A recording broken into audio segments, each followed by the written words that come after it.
ഒരു ചായ കുടിക്കാൻ വേണ്ടിയിട്ടുള്ള പോക്കാണ് കേട്ടോ ഇത്. വണ്ടിയെടുത്ത് കുറച്ച് മുമ്പോട്ട് പോയതും അല്ലിമോള് കിടന്നുറങ്ങി.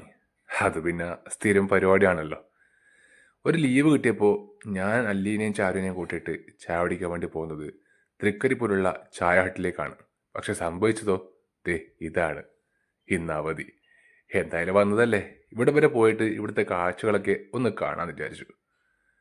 തൃക്കരിപ്പൂരിലെ നല്ലൊരു സ്പോട്ട് നോക്കിയിട്ടാണ് ഇവർ ഈ ചായ ഹട്ട് സ്റ്റാർട്ട് ചെയ്തത് കേട്ടോ. റംസാനിൻ്റെ കാര്യങ്ങളും മറ്റൊക്കെ ആയതുകൊണ്ടായിരിക്കാം ഒരു കുറേ ദിവസത്തേക്ക് ലീവ് എന്നാണ് അവിടെ കൊടുത്തിട്ടുണ്ടായിരുന്നത്. സോ ഇതാണ് അവിടുത്തെ ഫുഡിൻ്റെ മെനു. ഒരു പുഴയോട് ചേർന്ന് നല്ലൊരു അറ്റ്മോസ്ഫിയറാണ് ഇവരവിടെ ക്രിയേറ്റ് ചെയ്തിരിക്കുന്നത്. ചെറിയ ചെറിയ ഇരിക്കാനുള്ള സ്ഥലങ്ങളൊക്കെ ആക്കിയിട്ട് കുറച്ച് പുൽമേടുകളൊക്കെ ആയിട്ട് ഫാമിലിക്കും ഫ്രണ്ട്സിനും കപ്പിൾസിനൊക്കെ വന്നിട്ട് ഒരുപോലെ എൻജോയ് ചെയ്യാൻ പറ്റുന്ന നല്ലൊരു ഫുഡ് സ്പോട്ട്.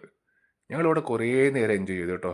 പുഴയും പക്ഷികളും മീൻ പിടിക്കുന്ന ചേട്ടന്മാരും അങ്ങനെ എല്ലാം കൂടി നല്ല ഭംഗിയുണ്ടായിരുന്നു ആ ഒരു വൈകുന്നേരം. ഇത് അവിടുത്തെ ഒരു പാലാണ്.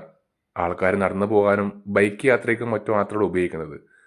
പക്ഷേ ഈ പാലത്തിൽ ഞാൻ കണ്ടൊരു പ്രശ്നം, ദേ പല സ്ഥലങ്ങളിലും കൈവരികൾ പ്രോപ്പറായിട്ടില്ല. അതുകൊണ്ട് കുട്ടികളൊക്കെ കൂട്ടിയിട്ട് വരുന്ന ആൾക്കാർ കൃത്യമായിട്ട് ശ്രദ്ധിക്കുക. അപ്പോൾ വീണ്ടും കാണാം. ബൈ.